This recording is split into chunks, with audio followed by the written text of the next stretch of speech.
Growing up Native was a big cultural and traditional thing we did. It means everything to me. It's what I know. It's my life, basically. We've grown up going to ceremony, traditional songs and dances, cooking. So it's a big part of my life.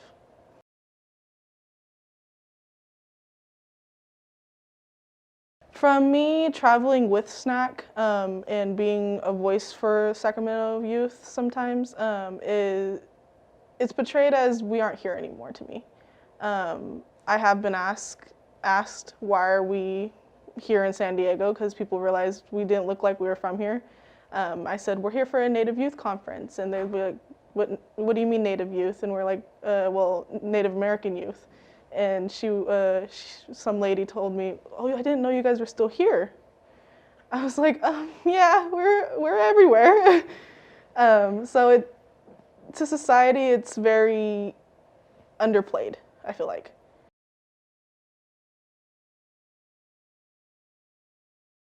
To be Native is to be proud. It's to be proud of where you came from, your ancestors, what they went through, and to be resilient as well.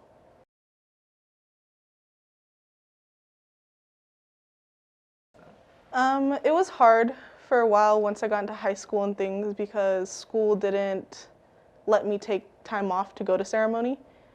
They said it wasn't a religion, so therefore it's not, I would get truancies basically. So it was hard to always figure out how to get around that because one, I had to go to school, and two, I had to go to ceremony for me. And so it was saying, you know what, ceremony's who I am, I just have to do it. So it got to a point where the school finally said, you know what, whatever, we'll just deal with it. But now, because I'm not in school anymore, I graduated high school, I'm working a full-time job, it's finding the time to, each day a little bit, take out time to practice some form of cultural thing. That's beading, cooking, singing one song at least, something like that, especially in this time where we can't have ceremony right now due to COVID. So it's just finding those little things here and there that can put you into that place.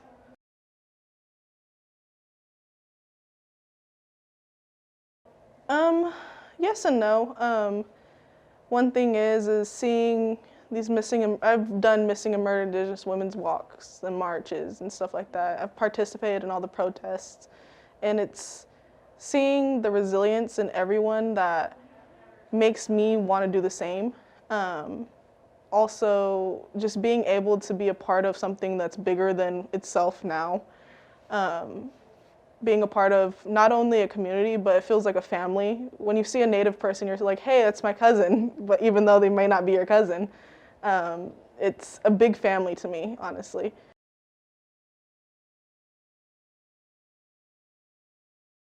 To me, it depends on the movie or the show that they're doing. If they're showing what it's really like on the res or being a Native person, I'm all for it. But if it's something that's trying to be funny about the culture, trying to make fun of, or even, I don't know the word, appropriate, I think it's, yeah.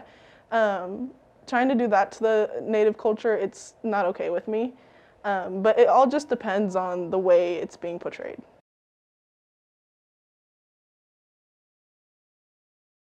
To better represent us, I feel a big thing that's going on is the costumes, the people using headdresses as costumes or even as mascots. It's a big thing that needs to stop.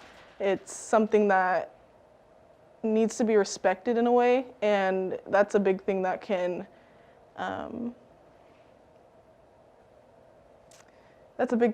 change in the community when it comes to that.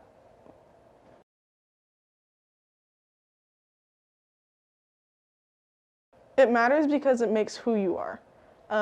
Anybody can say anything about who they are, but their identity is always going to be where they originated from, where they come from, and who they represent themselves to be. That's how I feel. I feel that if I went to somewhere and I told them, hey, I'm Native American, I didn't have to tell them that because I can just show it. It just comes out of me.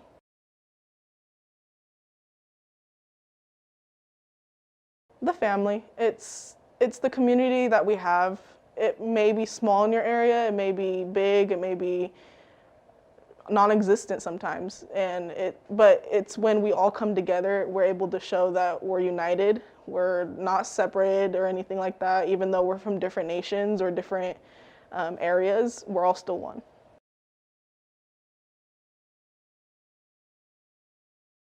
Being so close to home, it's nice because then you get friends from other Native communities that can last you for a long time, for a lifetime worth of friends. I'm still in touch with some of them. It's amazing to see the differences in the different communities and how different, say here in Sacramento, it's very diverse here in Sacramento, but the ones that I know are mainly Miwok. Or Maidu. And so when you go out somewhere else, there may not be any of those people, Maidu or Miwok, in the other community. So it's bringing the differences in the culture and showing them this is what we do, this is what, just learning the different ways of how their community works.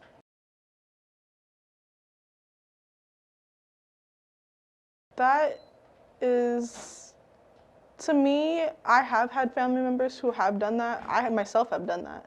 But I had to tell myself, this is who I am. This is what I was raised to be.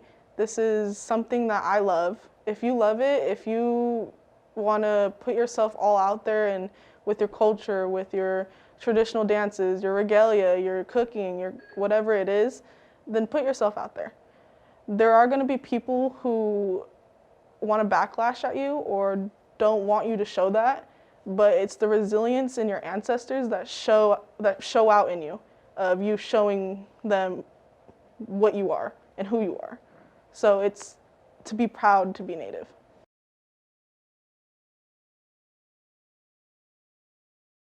To me, I haven't seen too much of it anymore. I feel with everything going on in the world now, to Black Lives Matters, to missing and murdered Indigenous women becoming even bigger, it's mellowed out a lot more than what it was. Now, do I still see once in a while that TikTok with somebody in a headdress when they're not Native at all, they're doing something dumb in it or something like that? Yeah, I do, and it hurts me. It hurts me to see somebody taking something so sacred to us and doing it to that. So yeah.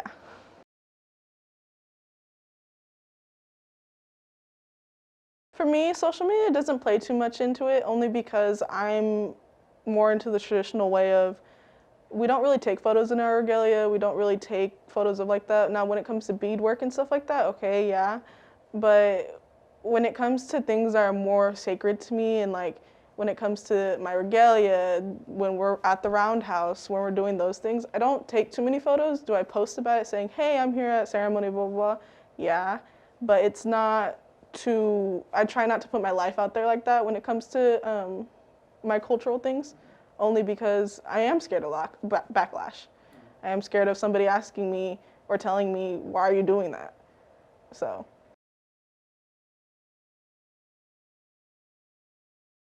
We do traditional singing, Miwok singing. I also do traditional dancing. Cooking, we make fry bread, Indian tacos, things like that. I have done traditional beading and basket weaving. I do a little bit of everything. I like to learn a little bit of everything, even in other places. I like to learn a little bit of everything from there too. So it's just here and there.